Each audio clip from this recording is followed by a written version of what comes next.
All right, how we doing today? Haven't done one of these one-on-ones in a while. I guess not one-on-one. It's just me uh, talking to the camera, and a lot of them have been just my workouts, and those are I like doing those, but again, they take up.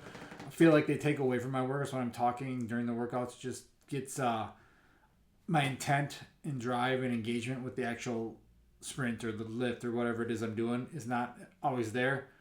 And then a lot of times I waste a lot of time too doing that, setting up the camera, making sure it's running, forgetting it's on. Like the day I was doing some tumbling and I did like 10 minutes of tumbling and I was rolls and stuff. And I'm like, oh crap, I didn't even turn the camera on to film it. So I just did another couple minutes of quick run through of what I did.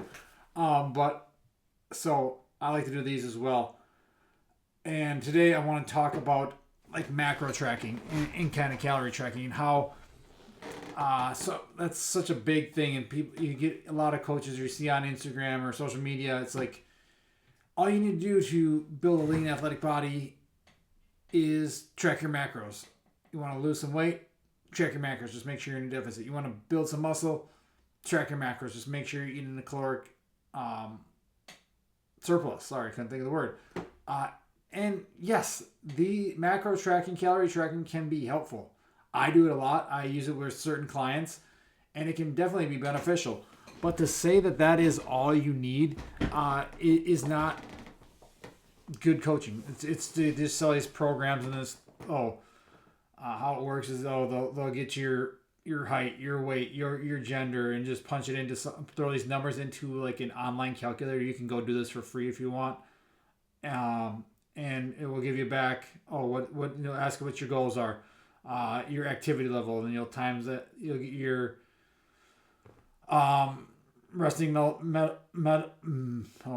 metabolic rate and your basal metabolic rate and these different numbers, and then you'll times that by your activity level and get your that will give you like your maintenance level of calories, and that will be what you eat to stay where you're at. Uh, or then you'll subtract whatever 250 or 500 or whatever for a deficit, add 250 for a surplus, and give you all these numbers, and then you go about your track. You know this number, so you're going to eat that amount of calories a day. You're going to eat whatever your body weight. Let's say you're 150 pounds, so you're going to eat 150 grams of protein. You're going to eat, I don't know, 200 grams of carbs, and then 60 grams of fat. Just some random numbers. Just not going to get into super specifics on that, but you'll get these numbers of each calorie or each macronutrients. So your proteins, carbs, and fats. I should say that if you're not sure what it is, but if you're watching this and you've heard of tracking, you probably have a general idea on what it is. But you're tracking your protein intake, your carb intake, and your fat intake. The three macronutrients. Protein is 1 gram of protein is approximately 4 calories. Same with carbs, and fats is approximately 9 grams of 1 gram of fat is approximately 9 calories. So you say it's a 30 gram um, serving of protein. You times that by 4, and that would be 120 calories. Is that right? 4 times 3? Yeah, 120. So you do that for each.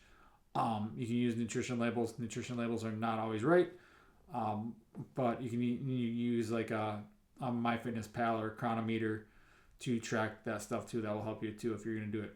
But a lot of people think this is the only way.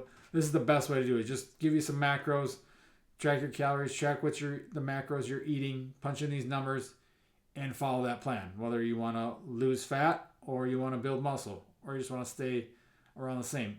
You can figure out the numbers for all of this, but that doesn't always work.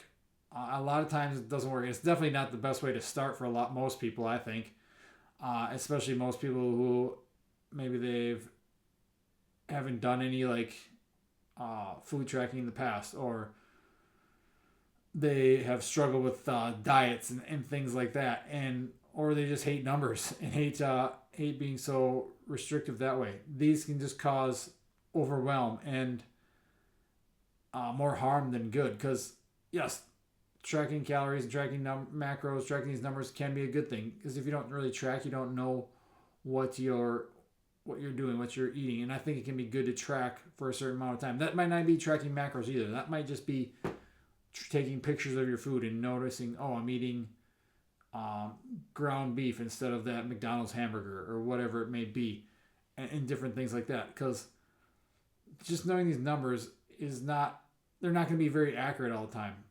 Sometimes, yes, they can be accurate, but there's so many different factors that play a role into you meeting your goals with your nutrition, whether that is losing weight or whether it is building muscle. There are so many different factors. It's not just numbers. It's not just the amount of calories. Calories in versus calories out, you'll hear that a lot. That's all that matters. No, it isn't. There is so much more to it. There is your relationship with food.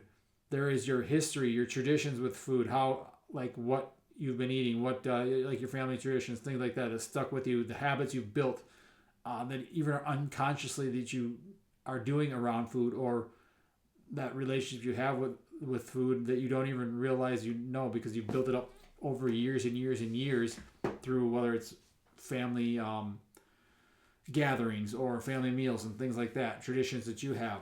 So that stuff can play a role. The psychology with what you're thinking when you're eating or why you're eating something. It might not just be because you're hungry. It might just be because you're bored, you're depressed, things like that. You're excited, you reward. So all these different psychological factors play a role. Your genetics, that can play a role. Your gender, that can play a role. Health issues can play a role. Medications you're on, that can play a role with like how you're eating and things like that. So your activity level, there is so many different factors that go into it, whereas we can't just say, oh, these perfect macro numbers are going to be what you need. Eat this 150 grams of protein, eat 200 grams of carbs, eat 60 grams of fat, and you will lose all the weight. That's not even a good, probably not even a good starting point to do it. Again, I always find it's better to start building habits. The quality of food, that is a whole other thing. Because a lot of that, if it fits your macros, I don't know if that's really a thing anymore, but where you could just eat all the junk too. And if it fits your macros, you're great. And can you lose weight? Yeah. Can you build muscle that way? Sure. But is it going to be the most beneficial? Have you feeling the greatest? Have you getting the best health markers? Probably not. That's where quality of food comes in.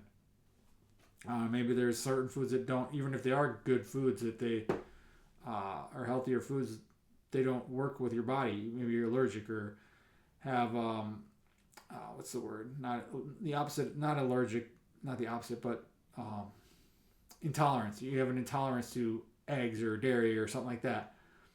And maybe those foods aren't good for you. So again, it's a lot deeper than just figuring out these macros, figuring out your numbers. Yes, you should know the proteins, carbs, and fats. I think that's important. But you don't need to, that shouldn't be like the first step you go to most of the times, and it shouldn't be, and you don't have to do it. It can be beneficial, like I said before. Yes, it can definitely be beneficial to know how much a 6-ounce chicken breast, what that looks like, or things like that. But saying that you have to do this to succeed is not true. Because there's more to it. You want to, I think, first is to build those quality habits. Start focusing on whole nutrient-dense real foods first. That's a good start. And make sure you're eat slower. That's a good habit to start with, rather than we're so in a hurry. And chew slower. That works. What are some other things you can work on? Just identifying, like, eating until you're satisfied, not just eating until you're full. You don't have to finish every little bite on your plate or your bowl or whatever. Like grandma told you when you were a kid, you finish your plate, clean your plate. That's not necessary. Eat until you're satisfied. You don't have to just stuff your face. You don't have to learn serving sizes that are better for you. You don't need to eat the typical American plate. You go out to eat and you get a plate that big, just piled full of stuff. So again, there are more factors than just plugging everything into an equation and numbers. to figure out calories, because those numbers, even if you get that starting point, it could be way off. It could be. It depends on where you're coming in at too. I mentioned before your history. If you're someone who's coming in, wanting to start losing fat because but you've been chronically under eating, eating 1,000 calories, 1,200 calories for months and years, and you wonder why you can't lose weight, it's probably because your metabolism is crushed. Your hormones are beat up and beat down, because you've been under eating, and this is adding undue stress to your body, and it's not ideal because you're eating that few calories, and you wonder why you can't lose weight, because then you go with one of these macro coaches and they just say, you got to eat less. Eat less than 1,000 calories, 1,200 calories, unless you're 50 pounds. And there's not very many adults that are 50 pounds. That's probably not going to be the best for you. You're probably going to feel a lot better if you eat more. And heck, you might start eating more and start losing weight, because your metabolism starts ramping up and getting back to normal, and you start feeling good and have more energy, and you go and be more active. So again, just punching these numbers in, and it's not always going to be one size fits all, because everyone's got a different situation. Everyone is at a different place in their life, in your life, and that's what I help people do especially with their nutrition, with their training too. We meet you where you're at and kind of get you going from there. But with specifically nutrition, it's figuring out that history, figuring out where you're coming in at. Because again, someone might come in overeating, eating just a ton of junk food all the time, and someone might come in undereating and not eating enough and not feeling their body enough, and been beating up their body and just kind of doing more harm than good from the inside, even though they are eating well, but they're not eating enough. So there's things like that. And then I mentioned before the numbers. Sometimes people just get so obsessed with these numbers. I've been there before. And again, I like to track. I like to track things, but I'm not overly obsessive like I used to be about it, where I have to hit, my protein is not exactly 170 grams. I can't do it. Or my fats are 10 grams over what I'm supposed to be. What do I do? And then you just overreact and get overwhelmed with all these numbers and obsessive. And that just causes, again, more stress. And stress can help you, or I don't want to say help, but stress will is one of those things you don't look at as a way that adds extra body, or can help, or I keep saying help, because you don't want to keep the extra body fat. It makes you hold on to extra body fat, and it keeps you overweight a lot of times. And that stress just beats you down, not just physically, but mentally, emotionally, and just drains you. And again, everything is stress. Everything's a stressor. Eating, or being in deficit is a stressor. Training is a stressor. Going to work, your family, those are all stressors. And we don't want to overflow that stress bucket, that stress cup. So, again, just adding that undue stress of, I'm not meeting my numbers, or, I overate. And then you just get mad and upset and beat yourself up because you're not hitting your numbers. So that could be another reason why it not going to be the best for everyone. So again, can macros and macro tracking be good? Yeah, of course they can, but it is just another tool. It is not a one size fit all. It's not a be all end all. It's not something that is necessary for everyone to meet their fitness, their health, their wellness goals. It is just another tool. If it works for you, use it. If it doesn't, there are plenty of other ways, and that's what I'm here for. Here at TAG, is to help you find what works best for you, what you can stick with long term. And it could be doing different things at different times. It's not, you don't have to stay with something the entire time, because there are so many ways to get to those goals, and that end goal is not really a thing anyway. We want to get you on that journey and make it a journey and enjoy that journey. Yes, it's going to be tough. It's not going to be easy, but I am here to help. And if you really want help and you are looking to get that nutrition on track, maybe you have dealt with these coaches or macro plans that have you eating nothing and you feel like crap, or you've been overeating and just struggle with numbers and knowing what's right, reach out, send me a DM, email me, trevor@tagbpn.com, or click one of the links in the notes below, and jump on a call, and we'll get talking and figure out what works best for you, get you on the right track, and see if it'd be a good fit working with me. So that is what I have for you today, guys. Thanks for watching, and we will talk to you again soon.